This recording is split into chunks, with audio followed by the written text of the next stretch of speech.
వారణాసిలోని కాశీ విశ్వనాథ్ ఆలయం పక్కన ఉన్న జ్ఞానవాపిలో మసీదు ఉన్న ప్రాంతంలో హిందూ ఆలయం ఉండేదని హిందూ సంఘాలు కొన్నాళ్లుగా చేస్తున్న వాదనలకు బలం చేకూర్చేలా archaeological survey of India ASI నివేదిక ఇటీవల వెలుగులోకి వచ్చింది. ప్రస్తుతం మసీదు ఉన్న ప్రాంతంలో గతంలో అతిపెద్ద హిందూ ఆలయం ఉందని నివేదిక వెల్లడించింది.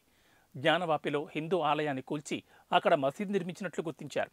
వారణాసిలోని జ్ఞానవాపి స్థలంలో దేవాలయం ఆనవాళ్లున్నాయని ఏఎస్ఐ నివేదిక నిర్ధారించిన విషయం తెలిసిందే. ఈ నేపథ్యంలో విశ్వ హిందూ పరిషత్ తెరపైకి కొత్త డిమాండ్ తీసుకొచ్చింది. మసీదును తగిన ప్రదేశానికి మార్చాలని, అధికారికంగా హిందువులను అక్కడ పూజలకు అనుమతించాలని డిమాండ్ చేసింది.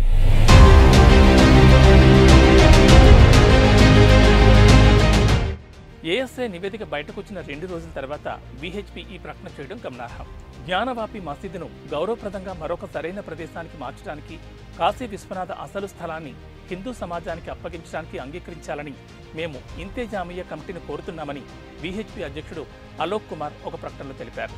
జ్ఞానవాపి ప్రాంగణాన్ని స్వాధీనం చేసుకోవాలని డిమాండ్ విషయంలో ఆచితూచి వ్యవహరించాలని గత వైఖరికి భిన్నంగా విహెచ్పి ప్రస్తుతం చేసిన ప్రకటన కీలక పరిణామంగా ఉంది.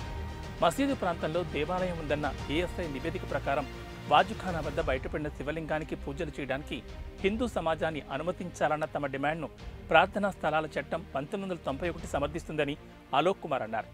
వాజుఖానా అని పిలిచే శివలింగ నిర్మాణం మసీదు లక్షణాన్ని కలిగి లేదనడంలో సందేహం లేదని ఆయన అన్నారు. ప్రాంగణంలో బయటపడిన శాసనాలలో జనార్దన, రుద్ర, ఉమేశ్వర వంటి పేర్లను బట్టి ఇది ఆలయమని చెప్పడానికి సాక్ష్యమని కుమార్ చెప్పారు. 1947 ఆగస్టు 15 నాటికి ఆలయాలు, ప్రార్థనా స్థలాలను ఏ స్వరూపంలో ఉన్నాయో అలాగే కొనసాగుతాయని 1991 నాటి చట్టం చెబుతోంది.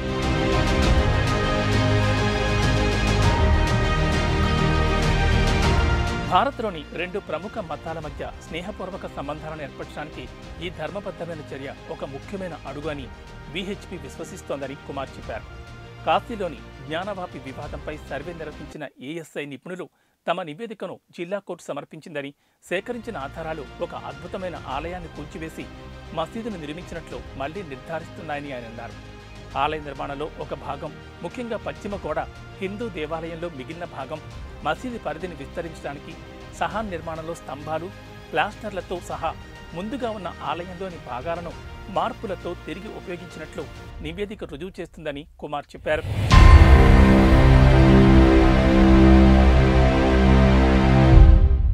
ఇవి ఇప్పుడు అప్డేట్స్. మరిన్ని అప్డేట్స్తో మళ్ళీ కలుద్దాం. నమస్తే.